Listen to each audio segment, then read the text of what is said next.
ಕರ್ತೃ ಶ್ರೀ ಶಿವಲಿಂಗೇಶ್ವರ ಮಹಾಸ್ವಾಮಿಗಳವರನ್ನ ಮನದಲ್ಲಿ ನೆನೆದು ಕನ್ನಡ ನಾಡಿನ ಕಾಮಧೇನು ಕಲ್ಪತರುವಾಗಿ ಭಕ್ತರ ಮನಗಳಲ್ಲಿ ಹೃದಯ ಸಿಂಹಾಸನದಲ್ಲಿ ಆಸೀನರಾದಂತಹ ಪರಮ ಪೂಜ್ಯ ಗುರುವರರಾದ ಲಿಂಗೈಕ್ಯ ಮಹಾತಪಸ್ವಿ ಶಿವಲಿಂಗ ಮಹಾಸ್ವಾಮಿಗಳವರನ್ನ ಮನದಲ್ಲಿ ನೆನೆದು ಶಿವಲಿಂಗೇಶ್ವರ ಜಾತ್ರಾ ಮಹೋತ್ಸವ ರಥೋತ್ಸವದ ಉದ್ಘಾಟನಾ ಸಮಾರಂಭದ ಈ ಪಾವನ ವೇದಿಕೆಯನ್ನು ಅಲಂಕರಿಸಿರುವಂತಹ ಮೈಂದರಿಗೆಯ ಪರಮ ಪೂಜ್ಯ ಮಹಾಂತ ಮಹಾಸ್ವಾಮಿಗಳವರ ಸನ್ನಿಧಾನಕ್ಕೆ, ಇಬ್ರಾಹಿಂಪುರದ ಪೂಜ್ಯ ಶ್ರೀ ಮಹಾಂತ ಮಹಾಸ್ವಾಮಿಗಳವರ ಸನ್ನಿಧಾನಕ್ಕೆ ಶರಣೆಂದು ಈ ಸಮಾರಂಭದ ಕೇಂದ್ರ ಬಿಂದುಗಳಾದಂತಹ ಪೂಜ್ಯರು, ಯುವ ಕ್ರಿಯಾಶೀಲ ಎತ್ತಿಗಳಾದಂತಹ ಪೂಜ್ಯ ಶ್ರೀ ಅಭಿನವ ಶಿವಲಿಂಗ ಮಹಾಸ್ವಾಮಿಗಳವರ ಶ್ರೀಕರಣಗಳಲ್ಲಿ ಪ್ರಣಾಮಗಳನ್ನು ಸಲ್ಲಿಸಿ ನಿಮ್ಮೆಲ್ಲರ ಊರಿನ ಹಿರೇಮಠದ ಪೂಜ್ಯ ಶ್ರೀ ಶಾಂತೇಶ್ವರಾಚಾರ್ಯ ಮಹಾಸ್ವಾಮಿಗಳವರಿಗೆ ಭಕ್ತಿಪೂರ್ವಕ ಪ್ರಣಾಮಗಳನ್ನು ಸಲ್ಲಿಸಿ ನೆರೆದಿರುವ ಸಮಸ್ತ ಶರಣ ತಂದೆ ತಾಯಿಗಳೇ ನಿಮ್ಮೆಲ್ಲರ ಆತ್ಮಕ್ಕೆ ಶರಣಾರ್ಥಿಗಳು. ಬಹಳ ಅಪರೂಪವಾದಂತಹ ಸಮಾರಂಭಕ್ಕೆ ನಾವು ನೀವೆಲ್ಲರೂ ಸಾಕ್ಷಿಯಾಗಿದ್ದೇವೆ.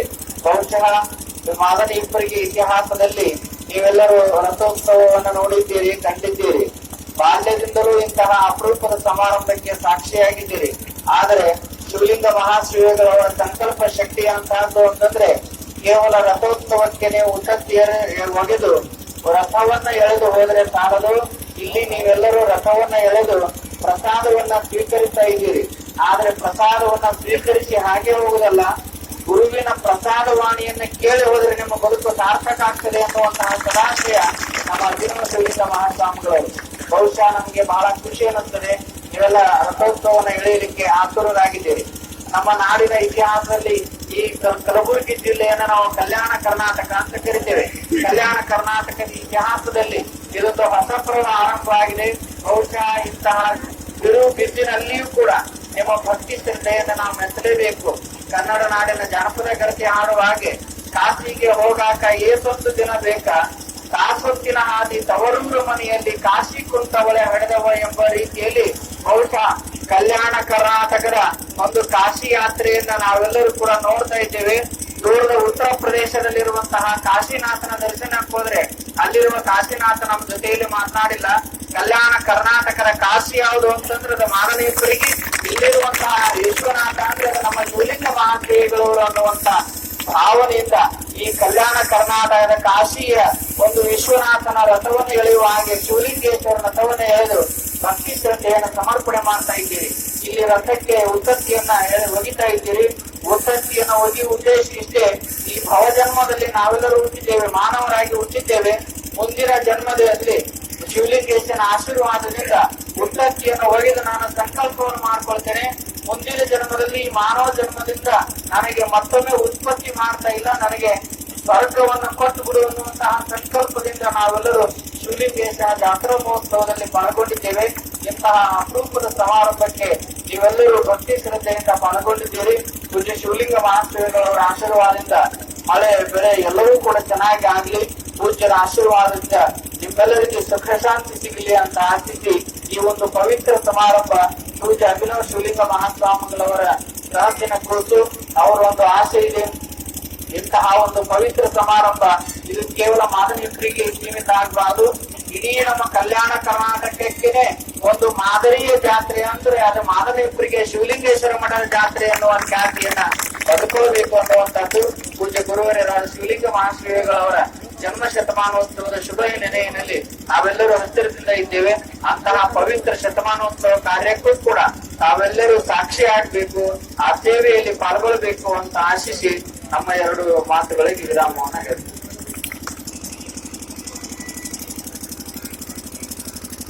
ಗೋವಿರಾಟ್ಪುರ ಸ್ವಾಮಿ ಜಲಶಂಕರೇಶ್ವರ ಪ್ರಭು ಪರಾತ್ಪರ ಗುರುವಂತೆ ಕುಮಾರ ಶಾಂತಪಾಣಿದಿ ಸ್ಮರಣೀಯ ಪರಮ ಪೂಜ್ಯ ಕುಮಾರ ಶಿವಲಿಂಗರನ್ನು ಸ್ಮರಿಸಿ ಕರ್ತೃ ಶಿವಲಿಂಗೇಶ್ವರನ ಹೃದಯವನ್ನು ಸ್ಮರಣೆ ಮಾಡಿಕೊಂಡ್ರು.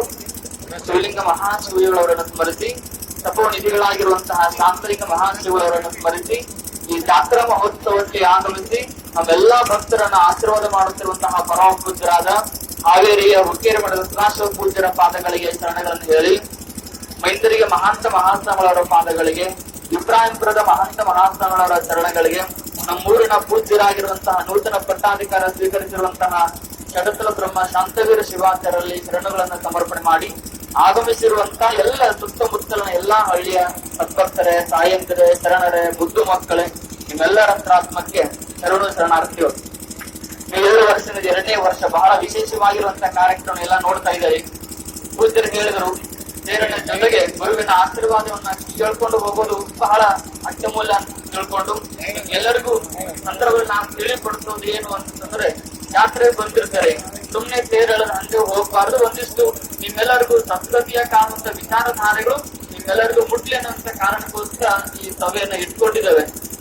ನಮ್ಮ ದೇಶದ ಇಂತಹ ರಥೋತ್ಸವಗಳು ನಮ್ಮ ದೇಶದ ಪರಂಪರೆಯನ್ನು ಬೆಳಗುವಂತಹ ಮಹಾನ್ ಕಾರ್ಯಕ್ರಮಗಳು. ಈಗೆಲ್ಲ ನಿಮ್ಮನ್ನ ನಾನು ಪ್ರಶ್ನೆ ಕೇಳ್ತೇನೆ, ನಿಮ್ಮೆಲ್ಲರ ಆಸ್ತಿ ಏನು ಅಂತ ಕೇಳಿದ್ರೆ ನೀವೆಲ್ಲ ಏನ್ ಹೇಳ್ತೀರಿ ಹೇಳ್ರಿ?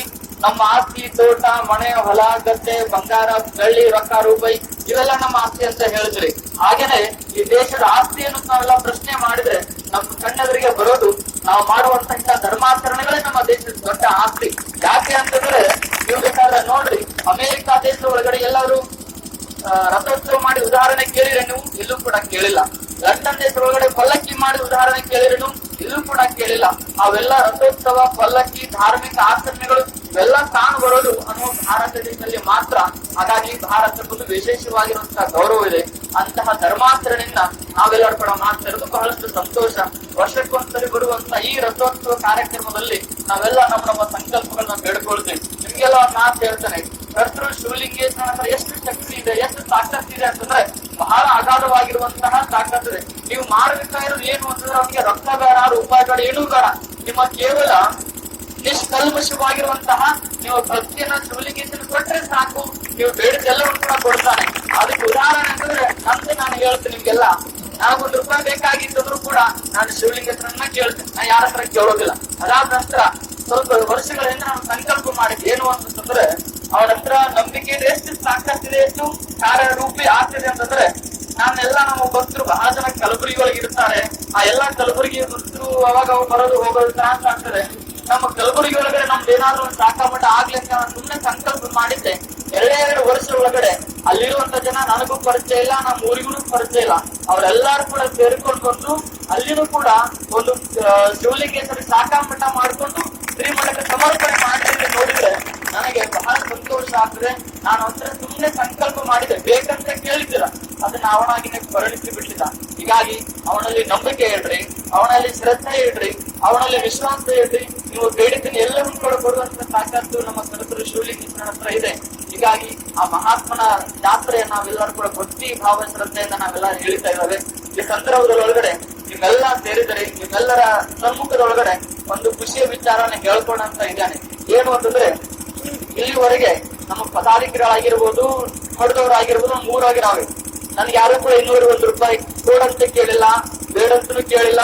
ಇನ್ನೂ ಬೇಕಾದ್ರೆ ನನಗೆ ವಾಪಸ್ ಕೊಟ್ಟು ಹೋಗಿದ್ದಾರೆ, ಆದ್ರೆ ನನಗೆ ಯಾರು ಕೂಡ ಕೊಡ್ರಿ ಅಂತ ಕೇಳಿಲ್ಲ. ಆದ್ರೆ ಇಲ್ಲಿವರೆಗೆ ನಾ ಮನೆಗೆ ಹೋದಾಗ ನನಗೆ ಪಾದಕಾಣಿಕೆ ರೊಕ್ಕ ಕೊಡ್ತೀರಿ. ಮದುವೆಗಳಲ್ಲಿ ಹೋದಾಗ, ಸಮಾರಂಭಗಳಿಗೆ ಹೋದಾಗ ಪಾದಕಾಣಿಕೆ ಕೊಡ್ತೀರಿ. ನಿಮ್ಮ ಹರಕೆ ತೀರಿದಾಗ ನೀವು ಬಂಗಾರವನ್ನ ಹಾಕ್ತೀರಿ. ಇವತ್ತು ನಮ್ಮ ಗಿರಿಮಲ್ಲ ಜಗ ಬಕರೆ ಅವರು ಒಂದು ಬಂಗಾರ ಹಾಕಿದ್ರು. ನಿಮ್ಮ ಹರಕೆಗಳ ತೀರಿದಾಗ ಬಂಗಾರ ಹಾಕ್ತೀರಿ, ರೊಕ್ಕ ಹಾಕ್ತೀರಿ, ರೂಪಾಯಿ ಹಾಕ್ತೀರಿ, ಬಟ್ಟೆ ಬರಿ ಎಲ್ಲ ಕೂಡ ಕೊಡ್ತೀರಿ. ಆದ್ರೆ ನೀವು ಕೊಟ್ಟಿರುವಂತಹ ದುಡ್ಡು, ನೀವು ಕೊಟ್ಟಿರುವಂತಹ ಕಣಕ, ನೀವು ಕೊಟ್ಟಿರುವಂತಹ ವಸ್ತುಗಳನ್ನ ನಾನು ಯಾವ್ದು ಕೂಡ ಬಳಕೆ ಮಾಡಿಲ್ಲ. ಆದ್ರೆ ಇಲ್ಲಿವರೆಗೆ ನಾನು ಪಟ್ಟಾಧಿಕಾರಿ 4 ವರ್ಷ ಆಯ್ತು. ಅಂದಿನಿಂದ ಇಲ್ಲಿವರೆಗೆ ಕೂಡಿರ್ತಕ್ಕಂತ ಒಂದು ಸ್ವಲ್ಪ ದುಡ್ಡಿದೆ. ಆ ದುಡ್ಡನ್ನ ನಿಮ್ಮೆಲ್ಲದರಿಗೆ ಹೇಳಲಿಕ್ಕೆ ಏನ್ ಇಷ್ಟಪಡ್ತೀನಿ ಅಂತಂದ್ರೆ, ನಮ್ಮೂರೊಳಗಡೆ ಬಹಳ ಜನ ವಿದ್ಯಾರ್ಥಿಗಳಿದ್ದಾರೆ. ಅವರು PUC ಹೋಗ್ಬೇಕಂತಂದ್ರೆ ಬಹಳ ದೂರದ ಕಲಬುರಗಿಗೆ ಆಳ್ಸಕ್ಕೆ ಹೋಗ್ತಾರೆ. ಹೀಗಾಗಿ ಇಲ್ಲಿವರೆಗೆ ನೀವು ಕೊಟ್ಟಿರುವಂತಹ ಪಾದಕಾಣಿಕೆಯನ್ನ ನಮ್ಮ ಊರಿನ ಒಳಗಡೆ ನಮ್ಮ ಶ್ರೀಮಠದ ವತಿಯಿಂದ ನಮ್ಮೆಲ್ಲ ವಿದ್ಯಾರ್ಥಿಗಳಿಗೆ ಅನುಕೂಲ ಆಗ್ಲಿ ಅಂತ ತಿಳ್ಕೊಂಡು ಒಂದು ಮುಂದಿನ ಬರೋ ವರ್ಷ ಶಿವಲಿಂಗ ಸ್ವಾಮಿಗಳವರ ಶತಮಾನದ ಸವಿ ನೆನಪಿಗೋಸ್ಕರ ನಮ್ಮ ಪಾದಕಾಣಿಕೆ ದುಡ್ಡಿನಿಂದ ಒಂದು PU ಕಾಲೇಜನ್ನು ಓಪನ್ ಮಾಡ್ತಾ ಇದ್ದೇವೆ. ಹೀಗಾಗಿ ನೀವು ಕೊಟ್ಟಿರುವಂತಹ ದುಡ್ಡನ್ನ, ನೀವು ಕೊಟ್ಟಿರುವಂತಹ ಬಂಗಾರವನ್ನ ನಿಮ್ಮ ಮಕ್ಕಳಿಗೆ ನಾನು ಸಮರ್ಪಣೆ ಮಾಡ್ತಾ ಇದ್ದೇನೆ. ಹೀಗಾಗಿ ಎಲ್ಲರೂ ಅದನ್ನ ಸದುಪಯೋಗ ಪಡಿಸ್ಕೊಳ್ರಿ. ಜೊತೆಗೆ ನೀವೆಲ್ಲ ಬಹಳ ಜನ ಬಂದಿದ್ದಾರೆ. ನಾಳೆ ದಿವಸ 10 ಗಂಟೆಗೆ ನೀವೆಲ್ಲ ಕೂಡ ಶ್ರೀಮಠಕ್ಕೆ 9:30 ಶ್ರೀಮಠಕ್ಕೆ ಬರ್ಬೇಕು. ಯಾಕೆ ಅಂತಂದ್ರೆ ಶಿವಲಿಂಗ ಮಹಾಸ್ವಾಮಿಗಳವರ ಜನ್ಮ ಶತಮಾನೋತ್ಸವವನ್ನು ಆಚರಿಸುವಂತ ಸಂಕಲ್ಪ ನನಗೊಂದು 3 ವರ್ಷದಿಂದ ಹಂಗೆ ಇದೆ. ಅದು ಇನ್ನೂ ಇವಾಗ ಮಾಡೋಣ ಅವಾಗ ಮಾಡೋಣ ಅಂತ ತಿಳ್ಕೊಂಡು ಅದು ಮುಂದೆ ಹೋಗ್ತಾ ಇದೆ. ಆದ್ರೆ ಈ ಸರಿ ಮುಂದೆ ಹೋಗ್ಬಾರ್ದು ಅಂತ ತಿಳ್ಕೊಂಡು ನಾಳೆ ದಿವಸ ಈ ಭಾಗದ ಒಳಗಡೆ ನಡೆದಾಡುವ ದೇವರು, ಈ ಭಾಗದ ಒಳಗಡೆ ಕಲ್ಪವೃಕ್ಷ ಆಗಿರ್ತಕ್ಕಂತಹ ಈ ಭಾಗದ ಒಳಗಡೆ, ಈ ಶತಮಾನದ ಒಳಗಡೆ ಭಕ್ತರ ಹೃದಯ ಮಂದಿರದಲ್ಲಿ ನಿತ್ಯ ಪೂಜೆಗೊಳ್ಳುವಂತಹ ಶಿವಯೋಗಿ, ಶತಮಾನದ ಶಿವಯೋಗಿ ಯಾರು ಅಂದ್ರೆ ಅದು ಶಿವಲಿಂಗ ಮಹಾಶಿವಯೋಗಿಗಳವರು. ಆ ಶಿವಯೋಗಿಗಳವರ ಶತಮಾನೋತ್ಸವ ಆಚರಿಸುವಂತಹ ಸೌಭಾಗ್ಯ ನಮ್ಮೆಲ್ಲರಿಗೂ ಬಂದಿದೆ. ಅದರ ಪೂರ್ವಭಾವಿಯ ಸಮಾಲೋಚನಾ ಸಭೆಯನ್ನ ನಾಳೆ ದಿವಸ ಕಲ್ಯಾಣ ಮಂಟಪದ ಒಳಗಡೆ ಬೆಳಗ್ಗೆ 9 ಎಲ್ಲರಿಗೂ ನಡೆದಿದೆ. ಎಲ್ಲ ಊರಿನ ಸಕಲ ಸದ್ಭಕ್ತರು ತಾವೆಲ್ಲರೂ ಕೂಡ ಬಂದು ಆ ಪೂರ್ವಭಾವಿಯ ಸಭೆಯನ್ನ ಯಶಸ್ವಿ ಮಾಡ್ರಿ ಅಂತ ಹೇಳಿ ನಿಮ್ಮೆಲ್ಲರಲ್ಲಿಯೂ ಕೂಡ ಪ್ರೀತಿಯ ವಿನಂತಿಯನ್ನ ಕೋರ್ತಾ, ನಮಗೆ ಕೊನೆಯದಾಗಿ ಸೇರನ್ನು ಹೇಳಬೇಕಾದ್ರೆ ಸಂಕಲ್ಪ ಮಾಡ್ಕೊಳ್ರಿ. ಹೋದ್ರಿ ನಾನು ಹೇಳಿದ್ದೆ ಸಂಕಲ್ಪ ಮಾಡ್ರಿ ಅಂತ ಹೇಳಿ, ಈ ಸೇರನ್ನು ಕೂಡ ನೀವು ಮಾಡ್ರಿ. ಏನು ಅಂತಂದ್ರೆ, ಕಾಲಕ್ಕೆ ತಕ್ಕಂತೆ ಶಿವಲಿಂಗೇಶ, ಮಳೆ ಕೊಡು ಶಿವಲಿಂಗೇಶ, ಮಳೆಗೆ ತಕ್ಕಂತಹ ಬೆಳೆ ಕೊಡು ಶಿವಲಿಂಗೇಶ, ಬೆಳೆಗೆ ತಕ್ಕಂತಹ ಬೆಲೆ ಕೊಟ್ಟು ನಮ್ಮ ರೈತನ ಬಾಳು ಯಾವಾಗ್ಲೂ ಕೂಡ ಬಂಗಾರಗಿರಿ ಅಂತ ನೀವು ಸಂಕಲ್ಪ ಮಾಡಿ ಏನನ್ನ ಹೇಳಿರಿ. ಅದಾದ ರೈತರು ಯಾವಾಗ್ಲೂ ಕೂಡ ಸುಖವಾಗಿರ್ಬೇಕು, ಚೆನ್ನಾಗಿರ್ಬೇಕು ಅಂತ ಸಂಕಲ್ಪದೊಂದಿಗೆ ನೀವೆಲ್ಲರೂ ಕೂಡ ಸೇರನ್ನ ಎಳೆದು ಸಾರ್ಥಕತೆಯನ್ನ ತಂದ್ಕೊಳ್ರಿ ಅಂತ ಹೇಳಿ ನೀವೆಲ್ಲರಿಗೂ ಕೂಡ ತಿಳಿಪಡಿಸ್ತಾ, ಇಲ್ಲಿವರೆಗೆ ಸೇರಿಗೆ ಬಹಳಷ್ಟು ಎಲ್ಲರೂ ಕೂಡ ಕೆಲಸ ಮಾಡಿದ್ದಾರೆ. ಈ ಜಾತ್ರೆಗೆ ಹೂ ಪೋಣಿಸಿರುವಂತ ವ್ಯಕ್ತಿಗಳಿದ್ದಾರೆ, ಮಾಲೆ ಹಾಕಿರ್ತಕ್ಕಂತ ವ್ಯಕ್ತಿಗಳಿದ್ದಾರೆ, ಪೂಜೆ ಮಾಡಿರ್ತಕ್ಕಂಥವ್ರಿದ್ದಾರೆ, ಕಸ ಹೊಡೆದಿರ್ತಕ್ಕಂಥವ್ರಿದ್ದಾರೆ, ನೀರನ್ನ ಹೊಡೆದಿರ್ತಕ್ಕಂಥವ್ರಿದ್ದಾರೆ, ಎಲ್ಲ ಬೆಳಕಿನ ವ್ಯವಸ್ಥೆ ಮಾಡಿರ್ತಕ್ಕಂತಹ ಕೈಗಳಿದಾವೆ, ಜೊತೆಗೆ ಧ್ವನಿವರ್ಧಕ ವ್ಯವಸ್ಥೆ ಮಾಡಿರುವಂತಹ ಕೈಗಳಿದಾವೆ, ದಾಸೋಹ ಮಾಡಿರ್ತಕ್ಕಂಥವ್ರಿದ್ದಾರೆ, ಜೊತೆಗೆ ದವಸ ಧಾನ್ಯ ರೂಪಾಯಿ ಕೊಟ್ಟಿರುವಂತ ಎಲ್ಲ ಸದ್ಭಕ್ತರಿದ್ದಾರೆ. ಎಲ್ಲಕ್ಕಿಂತ ಹೆಚ್ಚಾಗಿ ನಮ್ಮ ಶ್ರೀಮಠದ ವಿಶೇಷ ಪರಂಪರೆ ಅಂದ್ರೆ ದರ್ಗಾಸಿರರು, ಬಾಸ್ಕಿ, ಮಧುಗುಣಿಕಿ ಎಲ್ಲ ಸದ್ಭಕ್ತರು ಬೆಳಗ್ಗೆ 4 ಗಂಟೆಯಿಂದ ಹಿಡ್ಕೊಂಡು ತಮ್ಮ ಊರಿನಿಂದ 4-5 ಕಿಲೋಮೀಟರ್ ದಂಡವನ್ನು ಹಾಕೊಂಡು ಬಂದಿರತಕ್ಕಂತಹ ದೇಹಗಳು ಇದಾವೆ.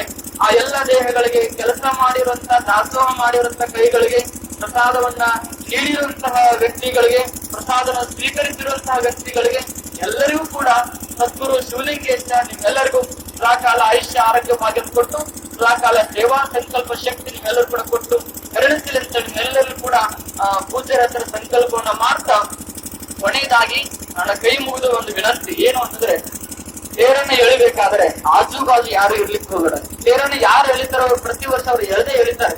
ನೀವು ಮಾಡ್ಬೇಕಾದ್ರೆ ಏನು ಅಂತಂದ್ರೆ, ದೂರ ನಿಂತ್ಕೊಂಡೆ ನಿಮ್ಮ ಉದ್ದಕ್ಕೆ ಸಂಕಲ್ಪ ಭಕ್ತಿನ ಪ್ರಾರ್ಥನೆ ಮಾಡ್ರಿ.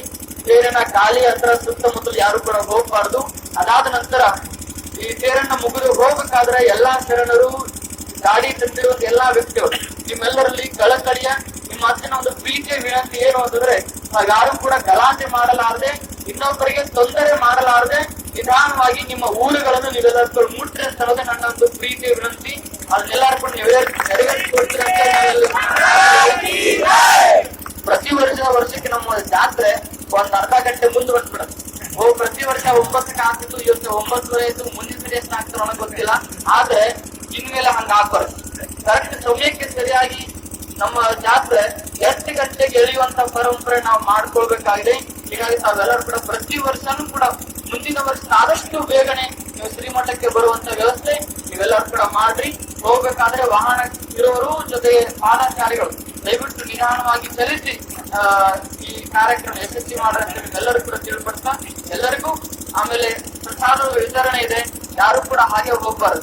ಬಹಳ ಜನ ಗೊತ್ತಿದೆ ಇಲ್ಲೆಲ್ಲ ಸೇರಿ ಅಲಿಯುತ್ತಾನೆ, ಯಾರು ಊಟ ಮಾಡೋದ್ರಲ್ಲಿ ಉಪವಾಸ ಮಾಡ್ತಾರೆ.